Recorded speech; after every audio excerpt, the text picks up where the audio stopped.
Well, Rob, a strong California influence is now ever present in Washington. There is, of course, Vice President Kamala Harris, as well as House Speaker Nancy Pelosi, along with a number of cabinet nominees. So the more progressive ideas of this state now have new national fuel. But critics say what plays here is often too much for the rest of the country.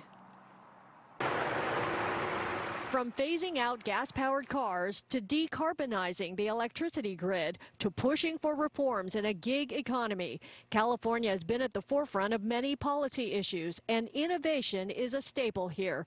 Some political veterans are encouraged by the strong California presence in Washington, most notably in Vice President Kamala Harris. She'll be in every meeting. She'll have the last word with the president, and she can pass on some of our innovations, breakthroughs, things that we have pioneered out here, and they may be able to help solve national problems. So having her there is a huge breakthrough and a big boost for California. Fellow Democrat and former Governor Gray Davis is pleased by the federal reinstatement of limits on greenhouse gas emissions, standards established during his tenure. The California influences in D.C. may soon get even stronger, with the state's Attorney General Xavier Becerra nominated for Health and Human Services Secretary. Treasury nominee Janet Yellen is a professor at UC Berkeley, along with Jennifer Granholm, who's nominated to run the Department of Energy. And California's Alejandro Mayorkas is the nominee for Secretary of Homeland Security. California is far more progressive than the rest of the country through various policies, but don't think that it's so far to the left, right? That's more of a pragmatic progressivism. And even then, there are some areas, policy areas, where California has fallen quite short. Professor William Resch points to the recent failure of Prop 22 in California, which has gig workers such as Uber and Lyft drivers remaining as independent contractors. And Illinois-based Republican strategist Pat Brady notes the rest of the country is much less influenced by California. The property taxes are crazy. The income taxes are crazy.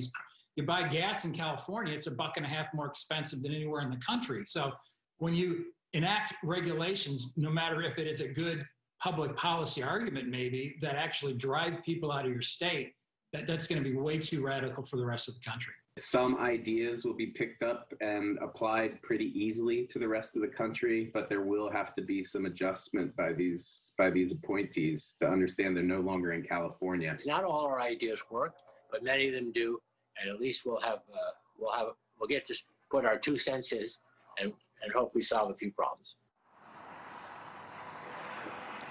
Observers also point to the close friendship between Vice President Harris and current California Governor Gavin Newsom as another factor of influence. However, Governor Newsom is facing a recall effort that could actually come to a statewide vote.